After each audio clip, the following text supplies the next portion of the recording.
अस्सलाम वालेकुम। बरसगीर पाको हिंद में मौजूद मुसलमानों में ये बात नस्ल दर नस्ल चली आ रही है कि हर मुसलमान के लिए कोई पीर पकड़ना या किसी मुर्शिद की बैत करना इतना ही जरूरी समझा जाता है जितना कि कुरान और सुन्नत पर अमल करना, और जिसने कोई मुर्शिद ना पकड़ा हो उसको वहाबी, गुस्ताखी रसूल और न जाने किन किन अलकाबात से पुकारा जाता है। इस्लाम में पीर मुरीदी की शरई हैसियत क्या है और क्या नबी पाक सल्लल्लाहु अलैहि वसल्लम ने इसके बारे में कोई हुक्म इरशाद फरमाया है, इसको जानने के लिए हम आपको इंजीनियर मोहम्मद अली मिर्जा साहब की वीडियो की तरफ लिए चलते हैं। इमाम की हिफाजत का एक जरिया किसी मुर्शिद कामिल से मुरीद होना भी है, और कुरान से दलील पेश करते हैं यौमा नदउ कुल्ला उनासिम बिइमामिहिम। सदके जाऊं मेरे भाई, ये सूरह बनी इसराइल में ये जो आयत है कि क़यामत वाले दिन हर शख्स को उसके इमाम के साथ बुलाया जाएगा, तो कुरान जिनको इमाम कह रहा है फिर उन्हीं इमामों के साथ बुलाया जाएगा ना।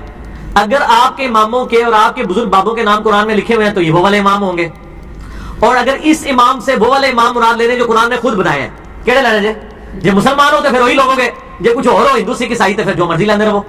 कुरान ने क्या बताया?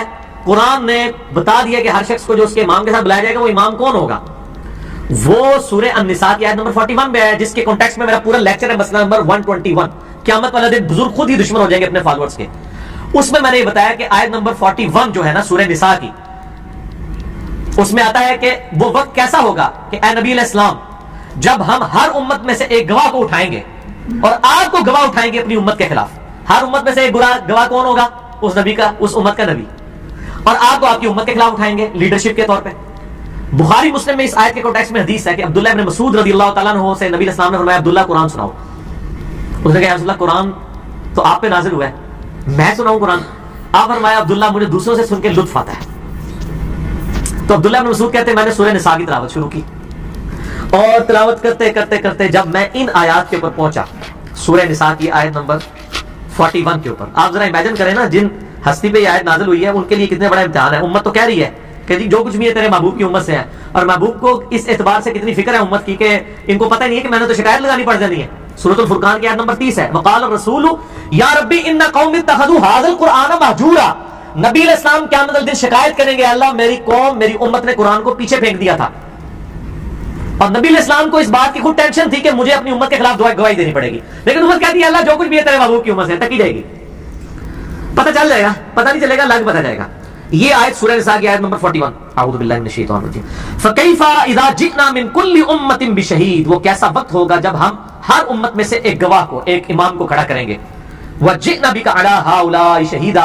और ए नबी अलैहिस्सलाम आपको गवाह के तौर पर खड़ा करेंगे इन मुशरिकीन अरब और आपके मुखालिफिन के खिलाफ। तो जब इस आयत पे पहुंचे तो अब्दुल्लाह इब्न मसूद कहते हैं कि नबी अलैहिस्सलाम ने कहा, बस अब्दुल्लाह बस करो। तो कहते मैंने निगाह उठा के देखा तो नबी अलैहिस्सलाम की दाढ़ी मुबारक आंसुओं से तर हो चुकी थी कि मुझे अपनी उम्मत के खिलाफ गवाही देनी पड़ेगी क़यामत वाले दिन। तो ये इमाम ये है, ये आपके बनाए हुए इमाम नहीं है, ठीक है ना जी।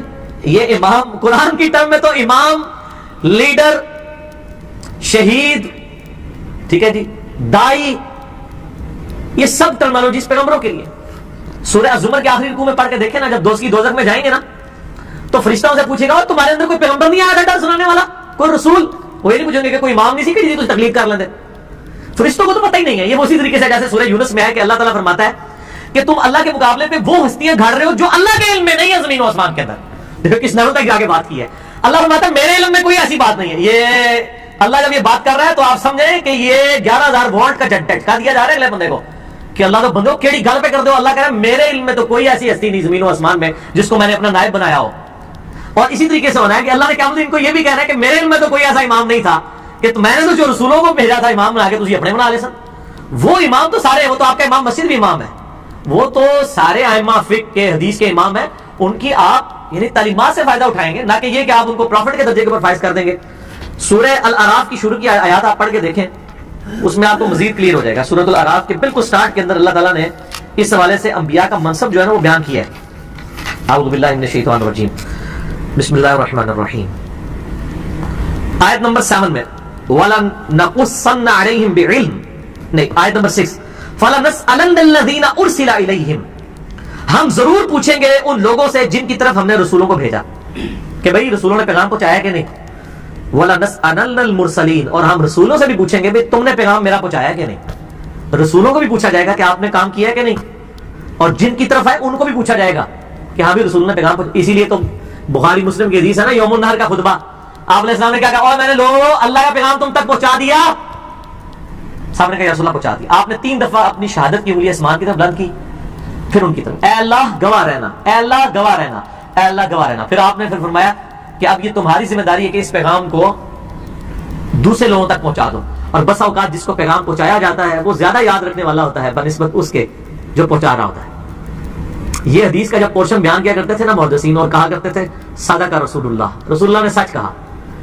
دین تو عربیوں میں نازل ہوا تھا، یاد اجمیوں نے رکھا. آپ کے ساری حدیث کے امام جو ہیں سب اجمی ہیں.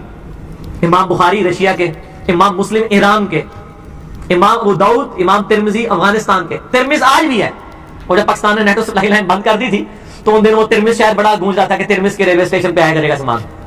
ابو داؤد ترمذی افغانستان کے. صرف ایک امام مالک ہیں جو مدینہ شریف کے رہنے والے ہیں، باقی سارے ائمہ فقہ کے ہوں حدیث کے ہوں سب کے سب اجمی ہیں. آپ دیکھ لیں اللہ تبارک و تعالیٰ نے اجمیوں سے کیسا کام لیا. تو یہ جو کہہ رہے ہیں نا کہ جی وہ مرید ہونا بھی ضروری ہے، مرشد کامل پہ میری پیری مریدی کی شرعی حیثیت آپ لکھیں نا، یوٹیوب پہ کلپ کھل جائے گا. یوٹیوب پہ کیا آگے لکھنا ہے پیری مریدی. یہ جتنی باتیں ثابت کرتے ہیں وہ اس امام سے مراد خلیفہ وقت اور حکمران ہے، ان کے بنائے ہوئے نہیں ہے. ٹھیک ہے نا جی. بات کہاں سے لے کے اس میں بھی میں نے ان کو علمی پھکی دیا کہ بخاری مسلم حدیث ہے جب ایک امام کی بیعت ہو جائے اور کوئی دوسرا بیعت کے لیے آگے آئے تو اس کو قتل کر دو. تو پھر میں نے کہا تھا آپ ذرا پاکستان میں ذرا فیصلہ کریں کہ ہزاروں لوگ جو ہیں وہ بیعت کروا رہے ہیں، تو آپ کس کو شہادت کے درجے پہ آپ نے فائز کرنا ہے اور کس کو زندہ رکھنا ہے، تو آپ خود فیصلہ کریں. کیونکہ آپ نے حدیثیں تو وہی لی ہوئی ہے نا امام والی جو حکمران کے بارے میں، اور اس سے آپ پیری مریدی کا سسٹم ثابت کر رہے ہیں، تو پھر پورا فٹ کریں نا. میٹھا میٹھا ہاپ ہاپ پہ کوڑا کوڑا تھو تو ایسا نہیں ہونا چاہیے. ٹھیک ہے کلیئر ہو گیا جی. جی ناظرین، اس ویڈیو سے آپ کو پتا چل ہی گیا ہوگا کہ اسلام میں پیری مریدی کی کوئی شرعی حیثیت نہیں، اور جن لوگوں کے یہ دعوے ہیں جس کا کوئی پیر نہیں اس کا پیر شیطان ہے، یہ سب من گہرت اور قصہ کہانیوں والی باتیں ہیں. بلکہ اس کے برعکس قرآن میں اللہ تعالیٰ نے اطیع اللہ وطیع الرسول کا حکم دیا ہے، اور اس کے علاوہ نبی پاک صلی اللہ علیہ وآلہ وسلم نے قرآن و سنت، اہل بیت اور خلفائے راشدین کی پیروی کا حکم دیا ہے. آپ انجینئر صاحب کی رائے سے قرآن و حدیث کی روشنی میں اختلاف رکھ سکتے ہیں. ویڈیو پسند آئی ہو تو لائک، شیئر اور ہمارے چینل کو سبسکرائب ضرور کیجیے گا، اور کمنٹ باکس میں اپنی رائے کا اظہار ضرور کیجیے گا. اپنی دعا میں یاد رکھیے گا. اللہ حافظ.